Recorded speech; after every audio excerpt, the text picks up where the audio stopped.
So the big tax question is this: how do wealthy people keep their money working for them when selling their business, real estate, or other highly appreciated assets without paying hundreds of thousands to millions of dollars in tax?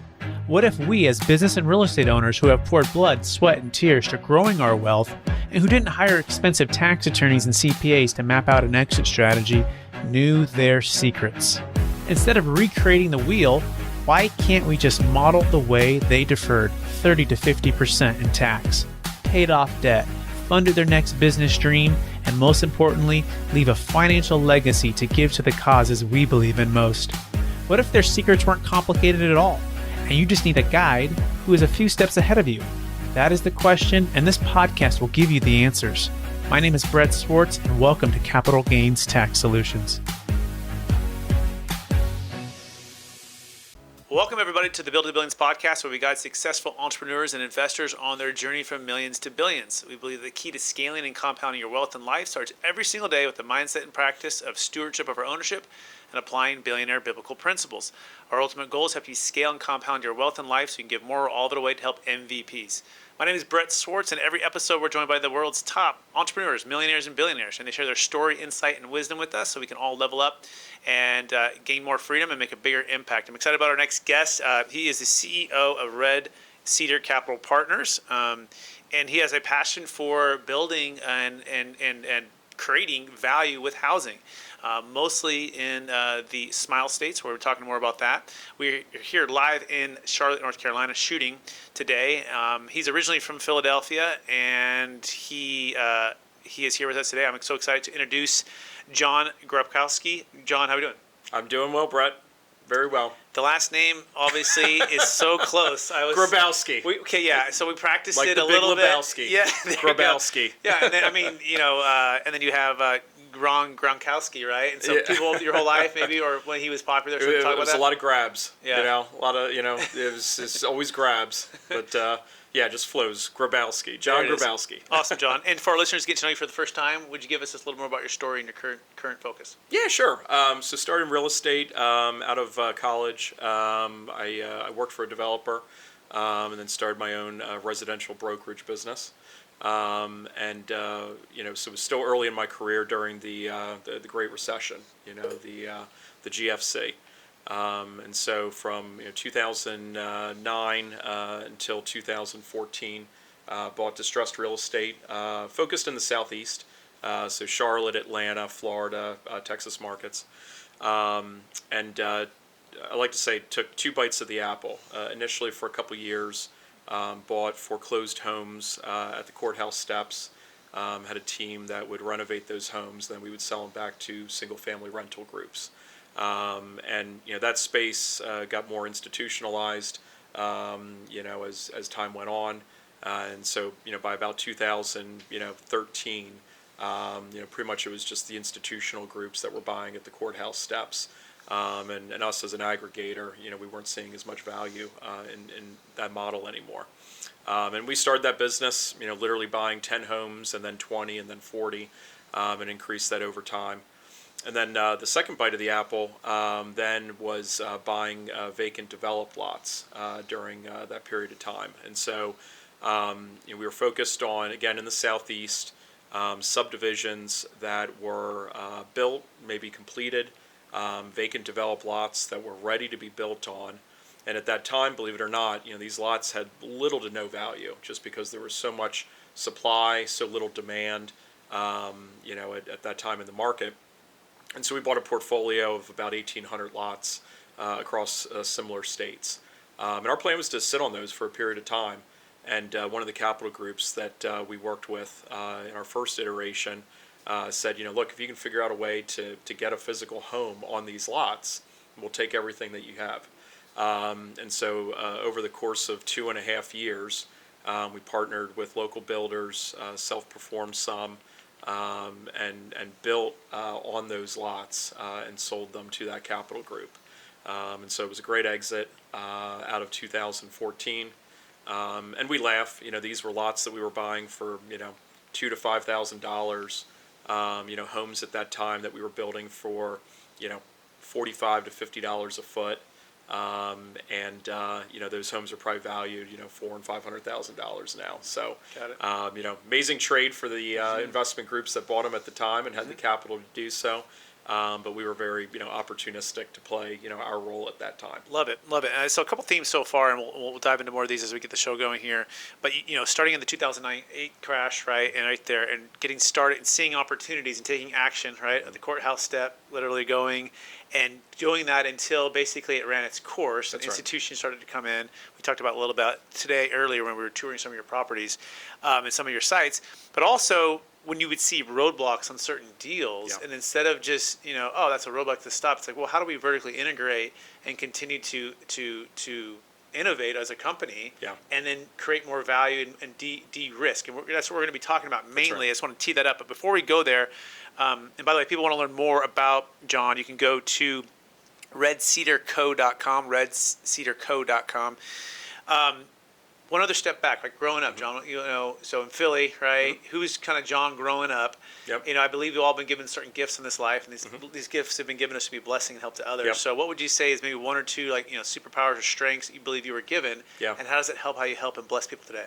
Yeah, it's interesting. I was an only child, so I think I have found an ability to network and find, a community, of people that, either, whether it's the real estate community or even just, more the community of, right now we're battling, trying to create affordability and different types of housing products. We're going to talk a little bit more about that. But I've always been drawn to finding my network and my community. I think, because, my background of, being an only child.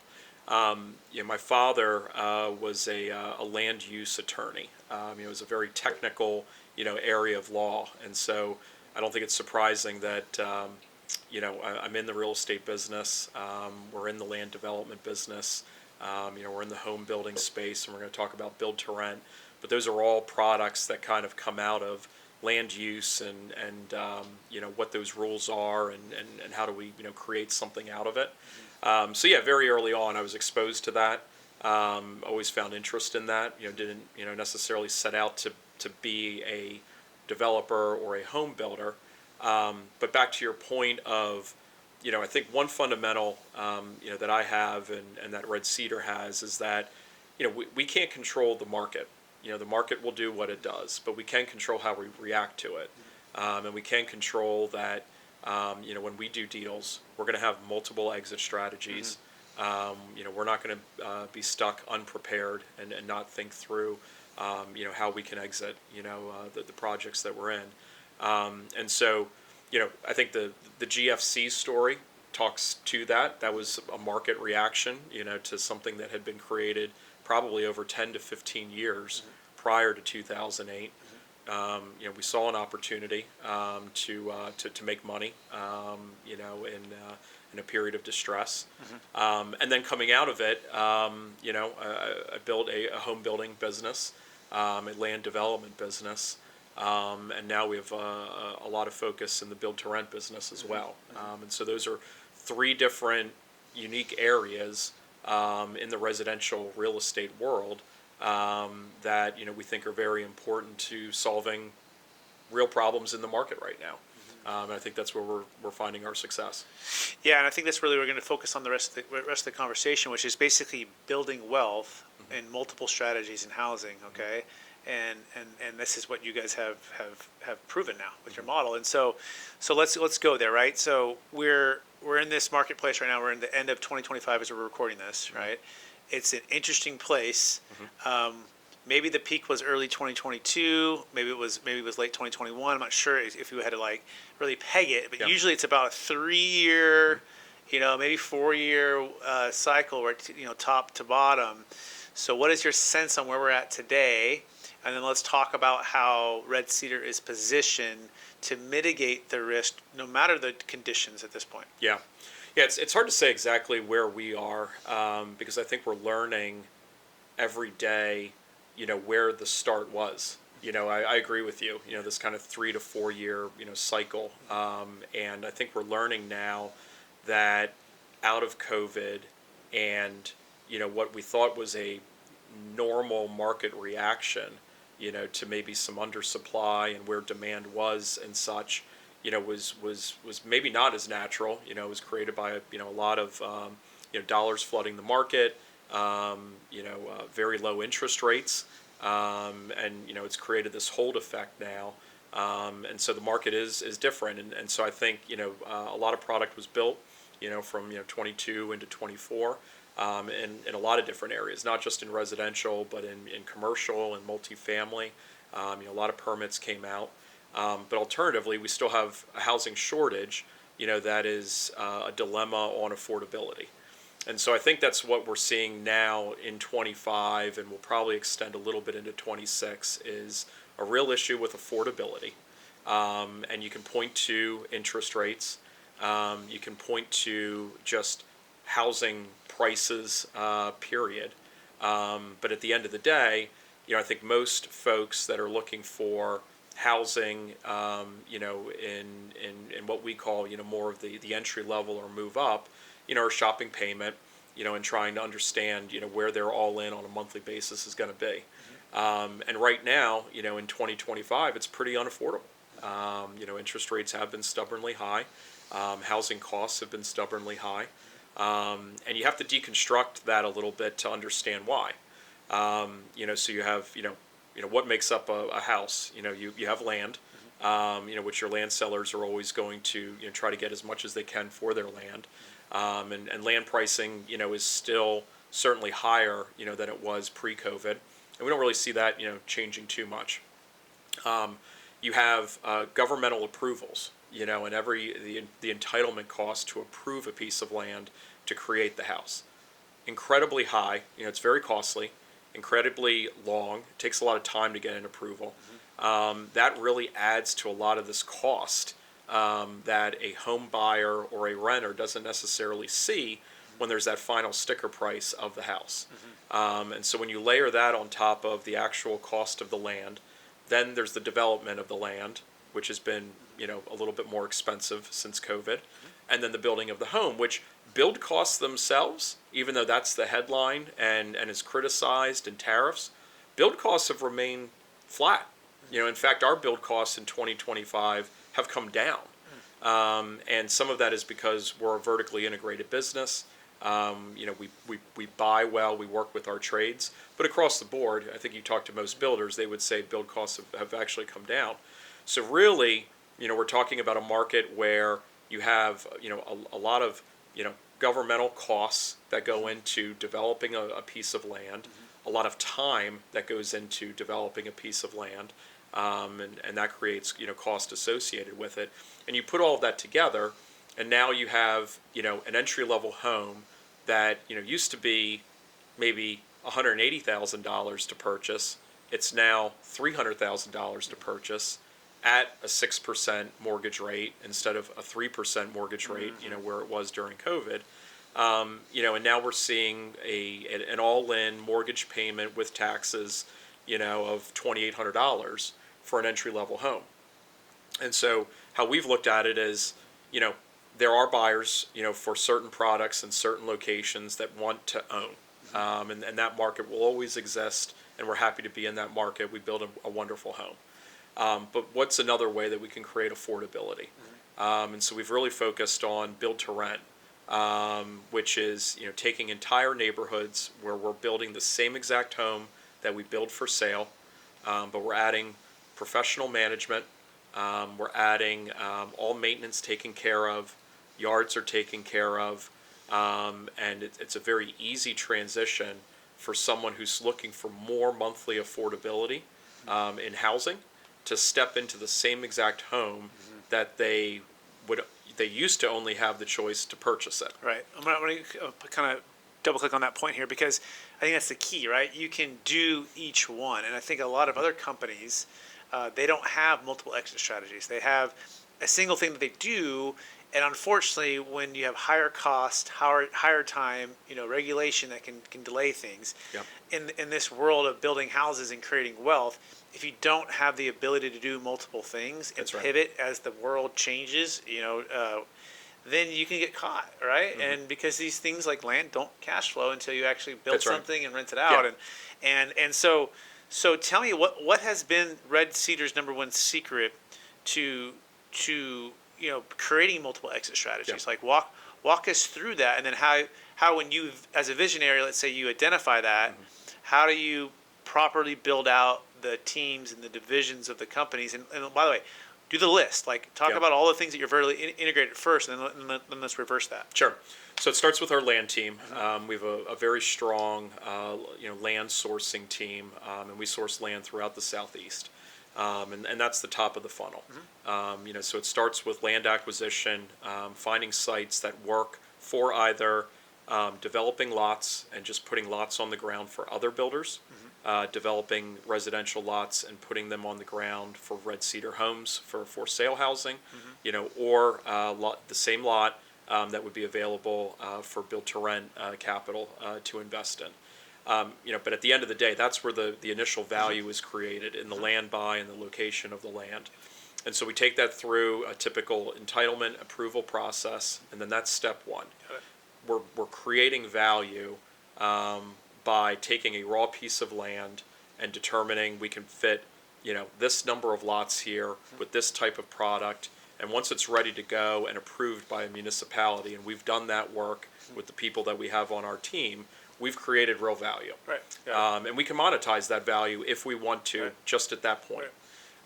Most of the time, we'll choose to roll it and then decide, are we going to just develop these lots and sell them?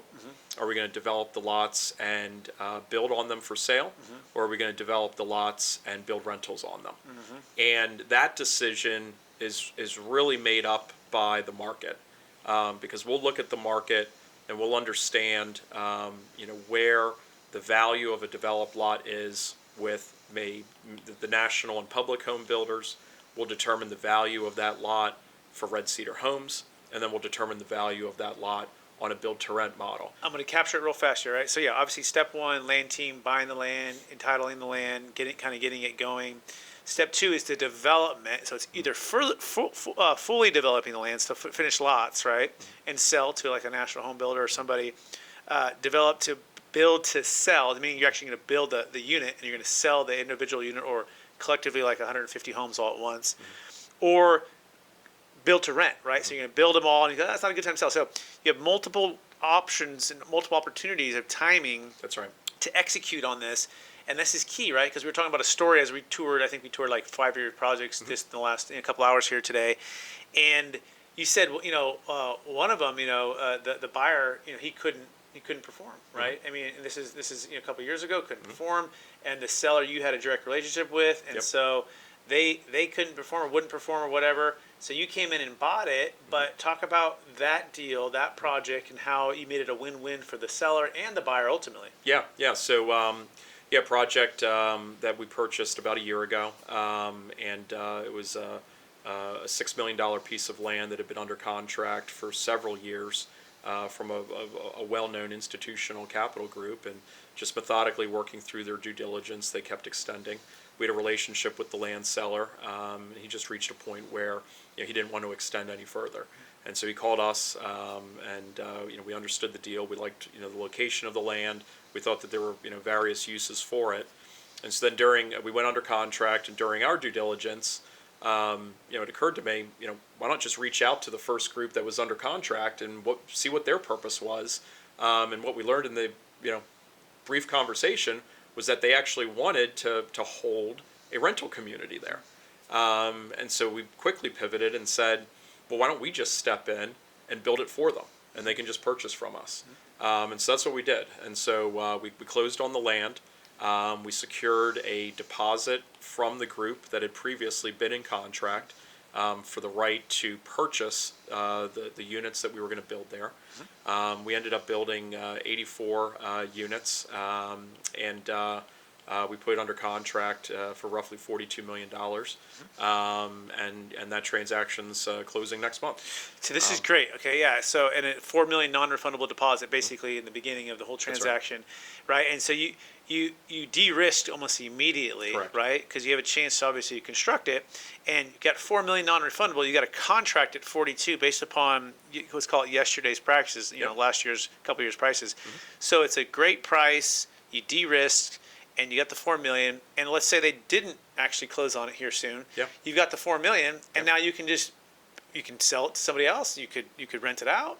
You could maybe individually condo each of Sell these them. units. Mm-hmm. And so that's the key, right? Where you de-risk by strategy and structure and timing of all of these things. That's right. So what helps you to have that kind of instinct for timing? Because not everyone has that. Or is that just naturally when you're going into a deal, are you just trying to figure out, hey, what's everyone's highest Yeah. and best thing that they want, and then see if there's a creative way to bring it together? Yeah, so I'm fortunate. The team that I have behind me is unbelievable, and one thing that's important to me is making sure that we have experts on our team that know about their specialty, way more than I could ever know, and so it's taken time, to build that team, especially because we have different layers in our vertical integration.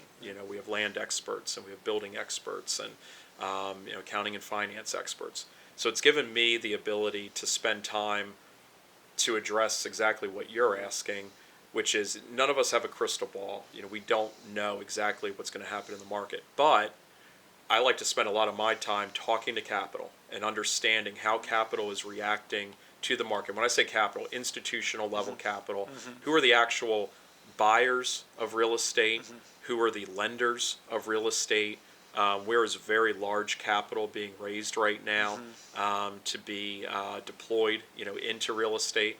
And so, I'm not necessarily in the middle of, a commercial multifamily building plan, but I'll still talk to capital or developers in that world to understand, okay, what inning are we in the multifamily game? In Charlotte, where we're sitting, there were 10,000 multifamily permits in 24. There were 10,000 multifamily permits in 25. They go down to 3,000 permits in 26 and next to nothing in 27. Okay, well, that's really telling to me because at some point here, probably somewhere in 26, when the rest of these multifamily units get absorbed, there's going to be a turn in the market, and we're going to need more rental units again. Might be multifamily, might be built to rent, but that's telling to me. Same thing on land development. We're tracking very closely right now where horizontal permits are. And for years in the Atlanta market, 100,000 developed lots, were being created in that market. 2027, we're seeing only about 18,000 permits right now. That means a shortage. And so, conversations with home builders and understanding where they are and, what the feedback that they're telling us is we're good on our lot inventory for 25. We're good on our lot inventory for 26. We will take anything you have in 27 and 28. Okay, good information. Maybe I'm a seller for land for 27 or 28 lots, but more importantly, now I'm thinking they're telling me that there's going to be some level of shortage, more demand, more value that's going to be created in 27 and 28. How do I use that? Well, maybe it makes sense to have a few more build-to-rent communities that are going to be created then. Or maybe it makes sense for us to have a little bit more lot inventory in 27 and 28 versus in 26. That just gives us more options. We could sell it, we could build on it, we could do rentals on it. So de-risking is really asking the money where it's going, what it wants, That's right. and when it wants it, right? That's right. And then setting your pipeline and your team up to execute on those areas. Wow, that's telling. 100,000 to 18,000 horizontal permits from Atlanta. Yep. That's a 90% decrease, right? Yep. Gosh. Yep. And then just for this area, 10,000 housing permits down to basically next to zero in 2027 for developing lots, right? So For multifamily. multifamily, right? For multifamily. So okay, so got it. So you have land team acquiring, you have developing to sell, developing to build to sell, and then developing to build to rent. Is there more here? It's getting more granular, right? So Yeah. when you're building it, who's building it? Whose company? Yeah. Walk us through all that. Yeah, so after 2014, when the market began to normalize again, my partners and I decided to go to Charlotte and Atlanta, And we were essentially a boutique home builder. We were an infill home builder, that was building, a little bit more of a luxury product that didn't exist in the market. But we knew the home building space, and we were a home builder. But we were building, higher end homes at that time. We were also developing, land prior to COVID. And so what I found during COVID, as we were putting a lot of lots on the ground for big builders, whenever there was a disruption there, or maybe a builder that didn't want their lots, I was always scrambling to find another builder to take them, and realized I have a mismatch in my own market here, where I have this boutique building company building high-end housing that is not a buyer for production lots. I really should match them up. So during COVID, we opened Red Cedar Homes, which was a true production style home builder. And so out of that business, we needed to find every advantage that we could to compete on a cost basis, but also on a quality basis. And it was very important to me that, as a home builder, whether it's for sale, whether it's for rental, that we're not, we're competing for affordability, but we are building a product, that we can be proud of, and our customers can be proud of. And so to do that, I found other ways to vertically integrate within our building business. And so we bought a cabinet business and rolled it up, and we now supply, what I call a top grade cabinet that we would put in $1 million home. We're putting it into our entry level product or our rental housing. We manufacture a flooring product that's just better quality and has more options, than other products that we saw currently in the market. We bought a site work business to try to get more competitive and to bring in the margins on the horizontal site work side. I didn't realize until we got into that business the margins that were still being made in site work. And so we've been able to compress them, and get the cost of a lot a little bit lower, so that there's a little bit more room, when we're putting the actual home, for return. And so, we've taken this idea of multiple businesses, vertical integration, sharing those services to create efficiencies. And those efficiencies result in lower costs, which results in, more returns. And so that's really, kind of the lesson that came out of that, and how we've competed. Love it. You got granular, more and more granular, right? And you found opportunities to squeeze, essentially, or to really profit yourself versus paying third parties, right? That's right. And so that's the definition of vertical integration. So cabinets, flooring, site work. Anything else besides that you've added or you want to highlight that helps to de-risk an investor? And we'll move into the investor side after this. If they're saying, hey, going I want to build wealth within housing, and I want to be lower risk. Is there anything else that you've added that I missed, or have we touched it all there? Yeah, I think it's important to note. We spend a tremendous amount of time on the front end with our deals. On the land side, we have folks on staff that understand. From an engineering perspective.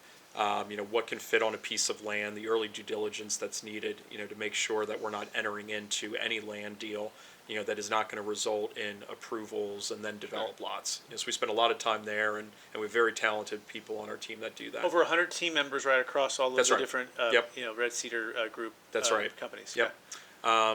And then, also on the product side, we have one individual on our team.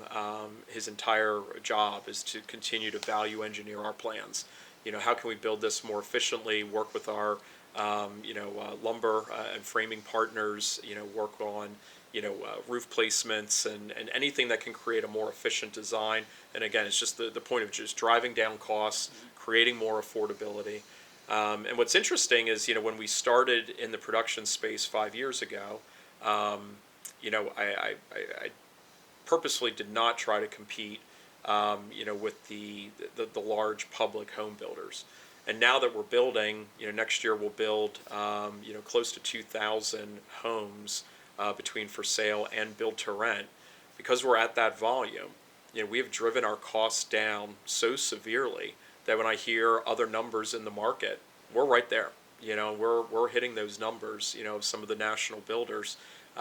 which is a testament to the work that we've done on the purchasing side with our trade partners, and where we've gotten those costs Love down it. to. So it all helps. It all helps to, Scale pack it in there. and scale helps it to be Yep. more efficient. By the way, again, if you want to learn more about John and everything he's doing, go to redcedarco.com, redcedarco.com. So now let's move into the investor standpoint, right? So if investors looking and they're going, okay, I like it, John, that you help me to de-risk. If I were to invest with you, you have multiple ways to exit. You're vertically integrated on a lot of these things, and you're in these markets that are growing and doing well, and all the supply demand stuff is looking great.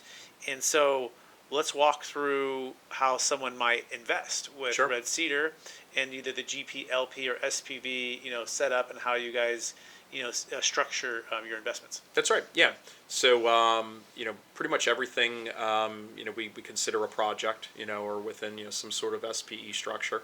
And again, it usually starts with the land. And, it follows that same path again of if it's a raw piece of land, are we able to create some value out of getting an approved use on the piece of land? And is there an exit there? Most typically we're going to take that value and we're going to roll it into an actual transaction where we're going to look to have developed lots on the ground and then take the REIT on the market. And right now, most of our transactions lately have been more in the build-to-rent world, where we're either partnering with larger capital groups or self-performing on a build-to-rent project, or otherwise, we're going to build housing, on those lots and then sell them, to the market. And so the opportunity there is, we'll typically take a GP position. We can bring in co-GP partners. There would be an LP position also within the equity stack. And then from a debt perspective, we're using some local lenders on certain transactions. We're using some private debt, all non-recourse on the land side and the A&D side, which is very current with the market right Good. now. Let's bring it to life, right? So let's just do maybe a live deal, and maybe Yep. one that's closed out recently. Yep. And let's just talk about the GPLP debt stack. Yeah, sure. Yeah. So let's talk about a build-to-rent deal, and then Sure. let's talk about a developed lot deal to sell. Okay. So on a build-to-rent deal, if it's let's call it a $20 million transaction, and there's going to be a land development component and then the vertical build. Typically there's going to be, maybe 60% of debt, $12 million of debt. Call it $8 million of equity. Typically we're doing, some level of a 90-10, on the GP LP there. So we'll look for an LP check of, roughly, call it $7 million, and then GP dollars of $1 million. And we're happy to, work with investors in either position. Yeah, so either let's in the focus on LP or the the GP. GP for a second. So Yep. they put let's say someone wrote a check for $1 million in this deal, right? And walk us through the deal hits the numbers. What do you think, on the 20 you sell it for, and what does that equate to for the $1 million return for them? Yeah, so on a project like that, that's typically we're building out that deal at call a 7 untrended yield on cost, and we're going to look to sell it at a call it a 5.5, and create that spread of what we're selling. So based on those numbers, that $20 million deal, would sell for somewhere between 26 to 28 million. Okay. And within that split, typically our LPs are looking for high teen, low 20 IRR type return. Yeah. Once they hit that within the waterfall, the GP returns then can be a 2x, 3x type multiple. And so we've seen that within the GP position. Okay. So those that types million, of if it hit the transactions. 26 to 28 million, and you put $1 million as a GP, hypothetically on this transaction, it would be $2 or $3 million total return. That's right. Okay, and the LP would be if they put, you said $7 million for the LP.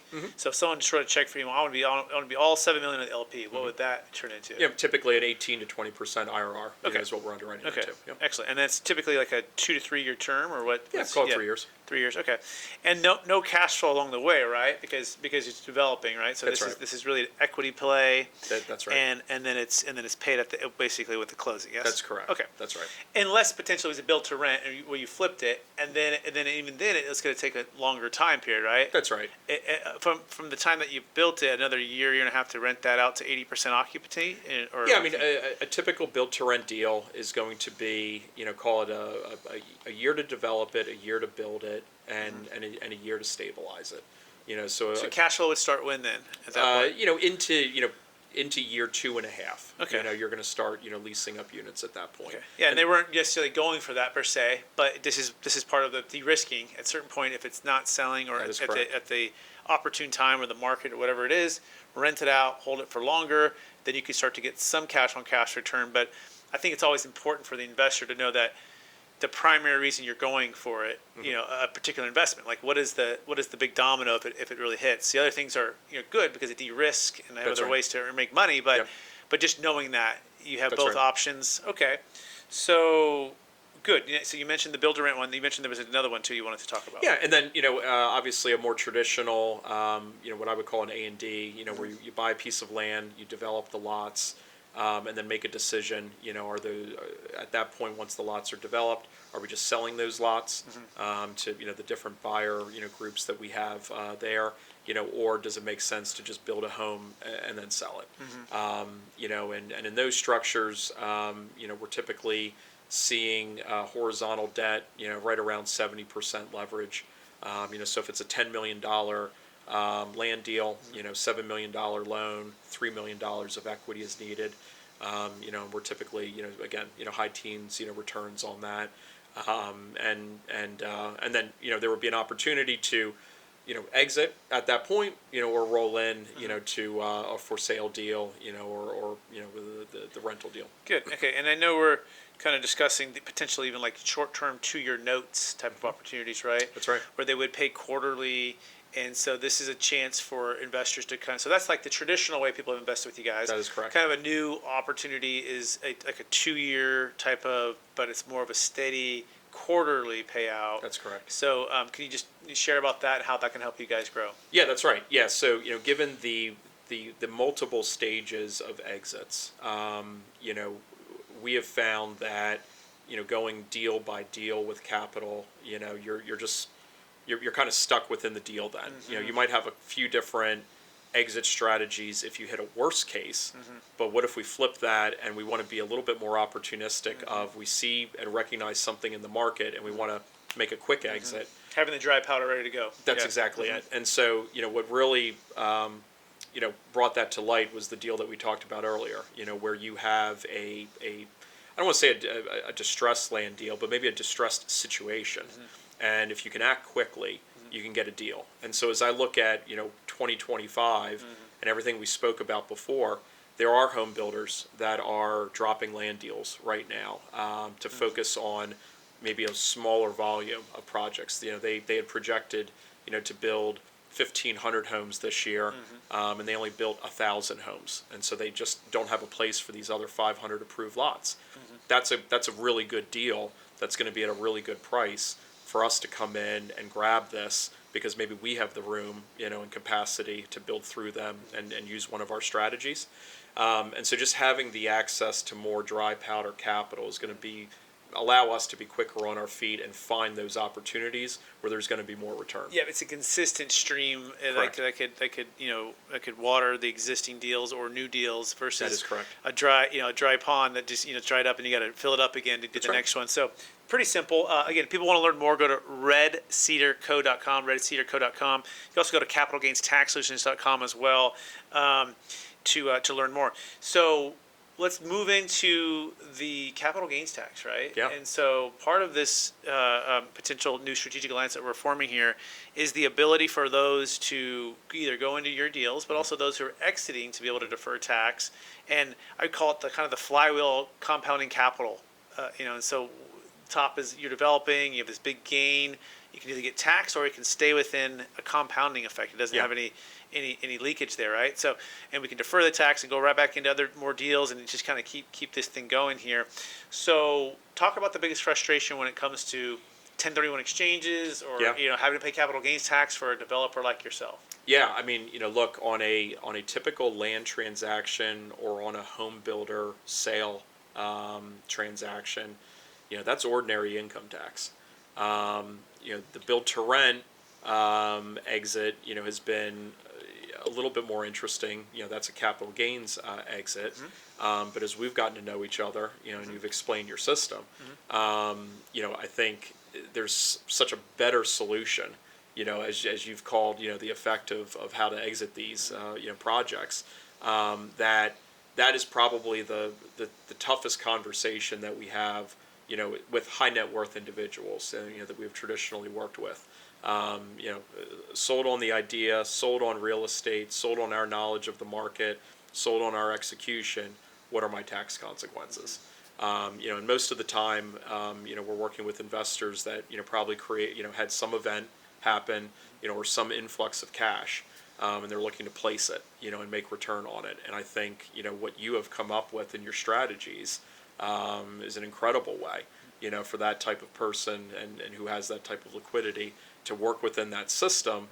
And then, the returns, because I would say real estate returns are meant to be a little bit more outsized because they do have some poor tax treatments. And so if you look at it and it's like, okay, we're going to take advantage of these outsized returns and apply better tax treatment to it. Now we're really doing something amazing here. Yeah, it's exponential and it's transformational for families and for investors and for groups like yourself. Everyone really wins, and ultimately it creates more housing, which is the top, one or two crisis in the world, right? Especially for America for affordable housing. And so key things here, right? I want to make sure everyone caught this. So you talked about ordinary income tax and capital gains tax. For those that are listening, we can defer capital gains tax. Yes, that's simple. We can also defer ordinary income tax on certain cases and certain deals, like, for example, flipping land. We've worked with sellers and clients. We did $46 million in Texas with two sellers who never actually owned the land. They just tied it up under contract, and then they found the national home builder, and they took it through some entitlement process, right? And then they flipped it. And so they owned it for a half second, but we were able to defer all of their ordinary income tax because capital gains tax treatment is 1 year and a day. We can also do that. So if you're listening to this, if you have Bitcoin, business, real estate, massive capital gains tax of $1 million or more, you want to reach out to us because you can defer that tax. And then you can turn around and invest into whatever you like, whenever you like, back into Red Cedar Homes, back into the stock market, back into your own deals, and you can diversify that wealth. It's such a powerful way to compound and multiply freedom and impact, which is why we're here at Capital Gains Tax Solutions. By the way, if you want to learn more, you can go to capitalgainstaxsolutions.com, and you can also pick up the book, Building a Capital Gains Tax Exit Plan, with Kevin Harrington from Shark Tank, capitalgainstaxsolutions.com. As well, we are going to go to lightning round. You ready? Let's do it. All right. Knowing what you know now, if you go back to your 20-year-old self, John, what's the one golden nugget make sure to tell yourself to do? At 20 years old, tell myself to listen more. I think I've found in the past 10 years, God gave us, two of these and one of these. We've heard that adage. And, listening more, would have been an earlier education, I think. That would have allowed, me to, strategize and probably gotten an earlier start than I did. Awesome. Learn through mistakes, but, ultimately it would have been great to, listen and, not made as many. Got it. Question number 2, number 1 book you've recommended or gifted the most in the past year? In the past year, read Traction, actually. That's a tremendous book on just systems and how to manage people, the integrator role necessary in an organization. And so that's something that we're now using within our corporate strategy. Nice. Top way you're using AI or ChatGPT? Yeah, so we're starting to look at AI on the procurement side. Very early stages, but we think that there's a solution on purchasing and how we bid our projects and interact with trades using AI. Excellent. Question number 4, what are you most curious about right now? I would say I'm most curious about, in the next 10 years, where our housing market is going to go. We're seeing a lot of just different dynamics and changes and new types of housing. We're seeing cottage units. We're seeing different types of density being used. And I think that the way that people are looking at housing, my guess is that it's going to turn into more of how people look at buying a car. Do you buy it? Do you lease it? We don't really care. It's just a car.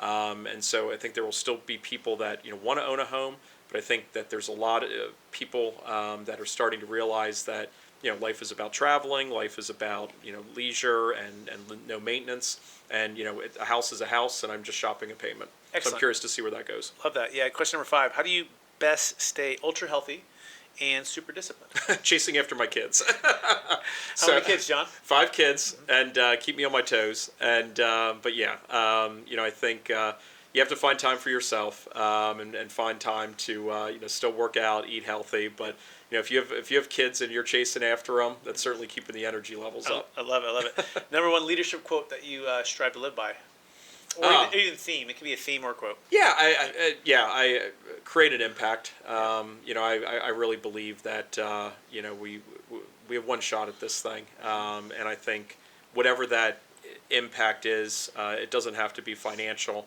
or the result could be financial, and you want to use that resource then to create other impacts. But create an impact, and then the other is we use here all the time is grit. We will not be outworked. We will work harder than anybody, and we'll roll up our sleeves, and we will be gritty, and we will get it done. I love it. And the very last question, and it's kind of really the heart of the podcast, which is a mindset and practice of stewardship over ownership. And maybe you kind of answered that in number 6, but give us a way that helps you to stay grounded in the stewardship mindset versus ownership. Yeah, I think the hard work trait. My father was the first person to go to college in his family. Beyond that, blue collar background, blue collar family, and I think that work ethic and doing what you say you're going to do, really matters. And so I think if you have those fundamentals, the stewardship from that is applying that with other people, and being a good steward that way. Amazing. John, I want to thank you on the show. Awesome. I want to thank you for sharing Yeah. your wisdom, your insight, Yeah. your details on the market, ways to de-risk within the housing world to grow. I want to encourage you to keep using your gifts and talents of networking and finding creative ways to solve problems that make it a win-win for everybody. I think that is really your superpower. For our listeners who want to get in touch with you, one last time, what's the best place for them to find you? Yeah, so website, redcedarco.com. My email address is johnjon@redcedarco.com. And happy to speak with anyone who wants to talk real estate. Awesome. Thanks, Sean. I also want to thank all of our listeners for listening to another episode of the Build Buildings podcast. We're also streaming on Capital Gains Tax Solutions podcast and YouTube channels. And we're on this journey with you to scale from millions to billions so we can give more all of it away to help MVPs, the most vulnerable people. My name is Brett Swarts. I want to encourage you to take action today and to explore if you have a large exit of Bitcoin, business, or real estate, and you want to eliminate the need for the 1031 exchange, gain more freedom, more flexibility for your capital by building a capital gains tax exit plan, go to capitalgainstaxsolutions.com. That's capitalgainstaxsolutions.com. And of course, get with John if you want to build some wealth within the housing world. Appreciate you listening or watching, and we'll talk to you all again real soon. Bye now. You have just listened to another information-packed episode of Capital Gains Tax Solutions with Brett Swarts. We hope you enjoyed today's show and found it helpful. Visit capitalgainstaxsolutions.com to access the show notes and to access more resources. Don't forget to leave a review and join us again next time.